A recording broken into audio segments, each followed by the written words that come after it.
Hi there, my name is Erin Soderberg Downing, and I am here to read the first chapter of the third book in the Great Peach Experiment series, Frozen Peaches. Um, a little fun fact, I was a big library reader as a kid, and I used to get really frustrated when the next book in a favorite series wasn't there for me. So I write all of my series so you can read them in any order. So if you watch the beginning of this book and you think, you know what, I'd like to visit the Icehotel, that's the book I want to start with, be my guest. You can totally start with the third book. Of course, series are always a little more rich and meaningful if you read them in order, but I've written each of the books in this series so that you can read them in any order and you won't be missing any critical information. Okay, so with that said, this book, Frozen Peaches, starts out with a chapter from Freddie Peach's point of view.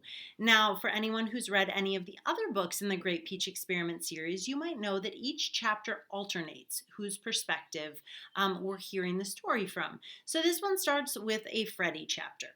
Chapter 1, Sweepstakes Surprise. Freddie Peach had been keeping a huge secret from his family, and it was finally time to spill the beans. Everyone, I have an announcement, just turned 11-year-old Freddie blurted out at dinner one evening, a few weeks before spring break. Then he sat quietly and waited for their full attention. The trouble was, Freddie made many announcements, most of which were interesting random facts he'd recently learned, and the rest of his family sometimes ignored him. He cleared his throat and added, an important announcement. 12-year-old Lucy grabbed a roll from the plate in the center of the table and began to butter it. Freddie, you already told us that bees can only produce about a teaspoon of honey in their entire lifetimes. She turned to their younger brother, Herb, and asked, can you please pass the milk? Herb, who was 8 but almost 9, set down his fork and carefully slid a carton of milk across the giant wooden table that filled the center of their family's large and formal dining room. And we also know that a queen bee can lay up to 2,000 eggs in a day. Herb popped a piece of curly pasta in his mouth and chewed thoughtfully. That's more than 1 egg per minute. This is not a bee announcement, Freddie clarified. Their dad, Walter, stood up to get himself some sparkling water from the fridge in the kitchen, then returned to his spot at the head of the table. We have just one family of 4 checking into the bed and breakfast tomorrow, Dad blurted out, continuing to ignore Freddie's announcement. I was thinking we could let them spread out into both of the guest rooms on the second floor, since no one else is staying with us at the Peachtree B&B this weekend. The Peach family had recently opened a bed and breakfast in an old historic mansion in their hometown of Duluth, Minnesota. They had spent several months fixing up their great aunt Lucinda's former house and had opened their doors to the public just after Thanksgiving. There were 3 guest rooms at the B&B in total, but ever since Christmas had come and gone, these guest rooms stood empty most of the time.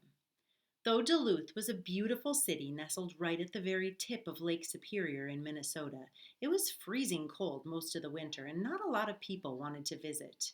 The Peaches were hoping business would pick up a bit come summer because the mansion was an awfully big house for just the 4 of them. And in order to continue to be able to afford to pay all the expensive heating and electric bills that came along with living in a house like this, Dad had told them they really needed more customers. That's a good idea to let the guests spread out, Dad, Lucy agreed. I'm sure they'll be much more comfortable in 2 rooms than they would be in 1 room with a couple of fold-up beds crammed in. We can hope for a great review online after they stay. Freddie cleared his throat. How old are the kids who are coming in this weekend? Herb asked. Where do they live? Lucy added, are they coming to Duluth for an event or to ski or...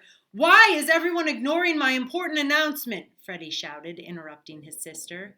The other 3 members of the Peach family turned to look at him. Freddie nodded. That was much better. Hello, family. Now that I have your attention, he said, I have something very exciting to share with all of you. There's been an awful lot of lead up to whatever it is you're about to say, Lucy muttered. This better be a good announcement. Lucy made a fair point, but Freddie ignored the jab. Do you want the good news or the very good news first? Herb squeezed his eyes closed, then blurted out, start with the regular good news. Okay, well, thanks to good old Freddie Peach, everyone's favorite brother and son, Freddie said with a flourish, We have won a whole year's supply of yogurt. Dad blinked. What now? A whole year's worth of yogurt, Freddie said with a mile-wide grin. For us, for free. Before anyone had a chance to ask any more questions, Freddie explained. Over the past couple months, I've been entering Dad in dozens of sweepstakes and contests. Me? Dad said.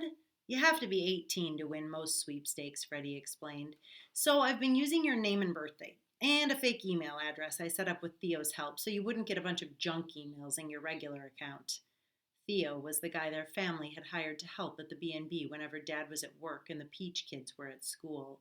He was also a counselor at the cardboard camp that Freddie went to each summer, which made him one of the coolest people on earth. Ah, Dad said, covering his mouth to hide a bubbly water burp. Anyway, Freddie went on, I felt like luck has finally been on our side lately, so I decided to enter us in some sweepstakes to test out my theory. Up until about 9 months ago, things in the Peach house hadn't been so great. After Freddie's mom died a couple years ago, their family sort of fell apart. Dad disappeared into his work, they never had time or energy for fun as a family, and the world felt all wrong without Mom in it anymore. But last spring, one of Mom's inventions had sold, and Dad used part of the money to buy a food truck so the four Peaches could travel around the country baking and selling pies. After they came home from that road trip, Great Aunt Lucinda had given them her mansion, and they'd somehow managed to turn her old peach pit into the all-new Peachtree B&B. Life still didn't feel right without Mom in it, but at least everything didn't feel quite as wrong anymore. I entered us in every single sweepstakes and contest I could find online and in magazines, the ones that looked legit anyway. And we won! Freddie grinned. Yogurt, Lucy repeated blandly. Yogurt, Freddie agreed, nodding. A whole year's worth of yogurt. Dad slapped the table. Well, that is good news. Then he frowned and said firmly, It's not okay that you impersonated me to enter a bunch of sweepstakes, and I'll need to talk to Theo about the whole fake email thing, but it's pretty neat that I actually won something. I also entered you in a contest to win a lifetime supply of coffee and free breakfast at the new Scenic Cafe. I signed up for a cheese contest and entered to win the chance to get bread baking lessons from a French chef. Freddie was having a hard time remembering all the sweepstakes he'd entered, but rattled off a few that popped into mind. A free cookie of the month subscription, a trip to visit the set of a soap opera, a walk-on role in a Nickelodeon show, family season passes for a minor league baseball team in Kansas. I always thought sweepstakes like that were fake, Herb interrupted. I assumed no one ever won. Me too, Freddie said. But we won a whole year's worth of yogurt. Do you think they deliver it all at once, or do you think it comes in the mail every few weeks? Do you think we get to pick the flavors we want, or will they just mail us a random selection and we'll be stuck with like 14 coffee and cream flavor yogurts that no one ever wants to eat? I wonder if... Lucy cut him off. Wait, you said this was the good news. What's the very good news? Are we getting a year's supply of granola to go with the yogurt? She bit her lip hopefully. Or a walk-on role in the Nickelodeon show? Freddie shook his head. Nope, even better. Spill it, Lucy said. We also won, Freddie paused for dramatic effect, a trip to... Dad, Lucy, and Herb all stared at him. The only sound in the dining room was the snuffling and smacking sound of the family's 4 small dogs chewing bits of food that had mysteriously fallen off Herb's plate and onto the floor. Ladies and gentlemen, buckle your seatbelts and zip up your coats. The Peach family will soon be on our way to one of the most famous tourist destinations in the world because we've won, he said, dangling his secret news before them like a wrapped gift. Finally, Freddie hollered out, We've won a trip to the world-famous Icehotel in Sweden. The dogs all began barking like crazy, sharing in his excitement. To an Icehotel? Dad echoed. Did I hear that correctly? You heard right, Freddie said, pounding his fists on the table. Get ready, Peaches, because we're going to Sweden. All right, well, you might have noticed that from the cover, they do in fact go to Sweden,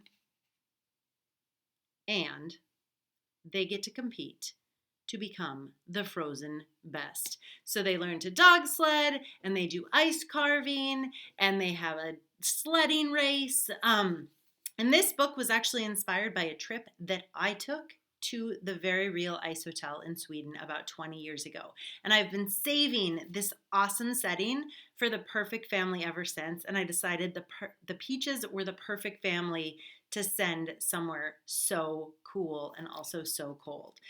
So I hope you love it. And if you have questions or want to know more about some of the fun research I got to do for this book, visit my website. It's erinsoderberg.com. And I have put a lot of fun pictures up and links to stuff that you can check out. So I hope you love it. And if you have any questions, feel free to reach out to me. Okay,